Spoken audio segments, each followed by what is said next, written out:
Hello, everybody. Today I'm going to be talking about times we get triggered, what a trigger is, what it could feel like, and most importantly, how we can manage a trigger and how to prevent a trigger.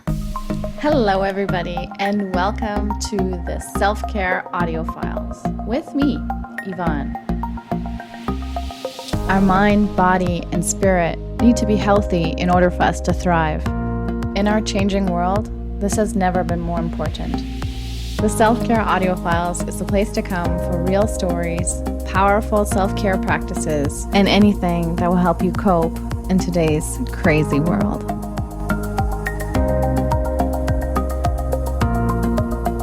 You could be going along your merry way, you're just getting some groceries, or you're grabbing a coffee, or you're texting your loved one. And all of a sudden, bam, the trigger is released. We react. We have a major reaction to a seemingly insignificant thing. So what is a trigger? Well, I've asked Google. And an emotional trigger is anything, including memories, experiences, or events, that sparks an intense emotional reaction, regardless of your current mood. I like that part about regardless of your current mood, because it really can be you're having the best day ever, everything is going well, and then somebody looks at you a certain way or says something or doesn't say something, and wham, bam. Like I said before, you are, completely immersed in this emotional reaction. So one thing I learned from my teacher, Gabor Mate, is that a trigger is just a very small part of a very large weapon. This weapon is ready to be loaded and fired, and it's got explosives and ammunition in it. So if you got triggered, that's because your gun was already ready to be fired. So the trigger is just what eventually fires it. So let's say I call my partner and he doesn't pick up the phone. I then expect him to call me back. And let's say he doesn't call me back. And if that happens and he doesn't call me back, there's an emotional reaction inside of me. So that triggers me. I could also be at a grocery store at the checkout line, and I am attempting to make eye contact with the checkout person and they don't make eye contact with me. Or I could run into an old classmate, for instance, and I'll be like, oh, hey, Bob. And Bob will be like, who are you? And I'll be like, what? And I'll be triggered. So anyway, my initial reaction is to blame the people. So with the grocery clerk, like, oh, well, they were rude. Or with my partner, you don't care about me, otherwise you would call me back. Or with the classmate, well, they're douchey. Eckhart Tolle said, be at least as interested in your own reactions as the people and situations that evoke those reactions. So when we get triggered, the trigger is always about our past. Because again, there's this loaded gun with explosives and ammunition. And that didn't just happen. That emotional reaction that's stored in you, that happened a long time ago in childhood. It's actually our emotional subconscious saying, hello, there's something here that you haven't yet realized. I challenge you, every time that you get triggered, instead of blaming the other person or going into your judgment about that person, use that trigger as a mirror and just ask yourself, what is it about myself that I'm not aware of yet, that I haven't realized, that I'm not seeing? What is this reaction trying to teach me or make me aware of? A really nice bonus of doing this inner work is you're actually taking yourself out of the victim role. Because anytime we blame others for how we feel, for our reactions, we're in victim mode. Life is much harder in the victim role. There's no movement. You're blaming others, it's their fault, and you're staying stuck. It's much easier when you can empower yourself, because then you can find your own solutions. That's where growth lies. So how do you prevent getting triggered? Well, You might not like this answer, but you can't prevent getting triggered. And that's okay. What you can do is change your response. And instead of attacking the other person, withdrawing from them, making up a story, whatever it is you normally do, just check in with yourself. Most of the time, the emotion that comes up when we're triggered is anger. And one thing about anger is that anger is there to protect us. Anger always covers a more vulnerable emotion, like sadness or fear.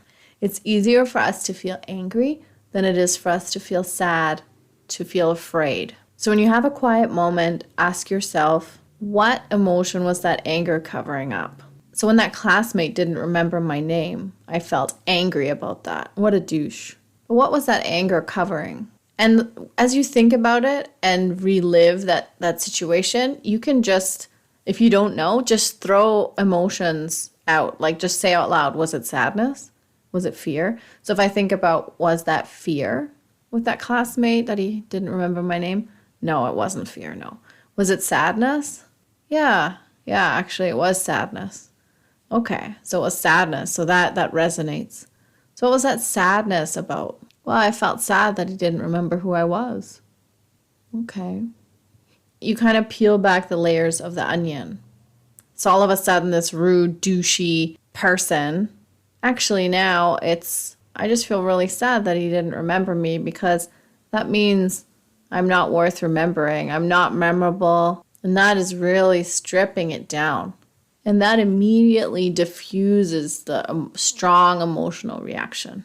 So the more you start to kind of unpack and scrape away those layers underneath that trigger, the more you'll get to the source. Where did this start? Where did this come from? For me, the classmate not remembering my name and me realizing, okay, I felt sad about that because I didn't feel seen. I actually can see that in my childhood, this belief that I'm not seen came from my relationship with my dad. My dad was very much an independent person. I don't recall my dad playing with me. And I remember as a little girl wanting his attention, but just not getting it. And I made that mean, well, if my dad isn't interested in me, that must mean that there's something wrong with me. Because if there's something wrong with you, people don't love you. So for me, I can see the relationship between the classmate not remembering my name and that big trigger that occurred. What a rude douche. And really, it's just my daddy issues. I still get triggered, of course, especially with family. All the examples I just listed were not my family. And my family triggers me all the time. And vice versa, I'm sure. So familiar triggers, I think, are the hardest to manage, the hardest to deal with, and the hardest to interpret because it's really vulnerable. Just give yourself extra time. And those triggers are not going to go away. I can guarantee you that. One thing I notice about when I get triggered is it happens more when I'm already stressed out. So if there's a lot going on in my life, I have a lot of appointments or deadlines or something like that. When I have my period, I experience more triggers. There's so many times that your life and your cycle and your energetic cycle has a lot to do with the amount of times you're experiencing triggers. So here, again, I got to talk about the importance of a self-care ritual, a daily ritual that you have for yourself in order to stay calm and balanced. I encourage you to take at least 5 minutes every day where it's just you with no external influence. So you're just by yourself and you're just spending time with yourself. Meditation is ideal. It's a little bit scary sometimes to get into it, especially if you don't really know where to start and it just seems like such a weird, maybe pretentious and overrated, strange thing that you don't really know how to get into. Its benefits outweigh whatever your preconceptions are of it. Meditation is an amazing asset to the self-care ritual. If you don't want to meditate, I encourage you to sit outside in the sunshine or sit in a nice spot where you have a nice view of nature and just observe. And that's also a type of meditation. So I'm tricking you into meditation. So just observe for 5 minutes or just do a quick body scan with yourself in the mornings and just check in. Is there any areas of my body that are sore? Anything going on that I need to be aware of? The other thing you can do is some dance or movement of some sort. If you go running, but don't put earphones in. So that's what I'm talking about. 5 minutes a day without an external influence, without music, without...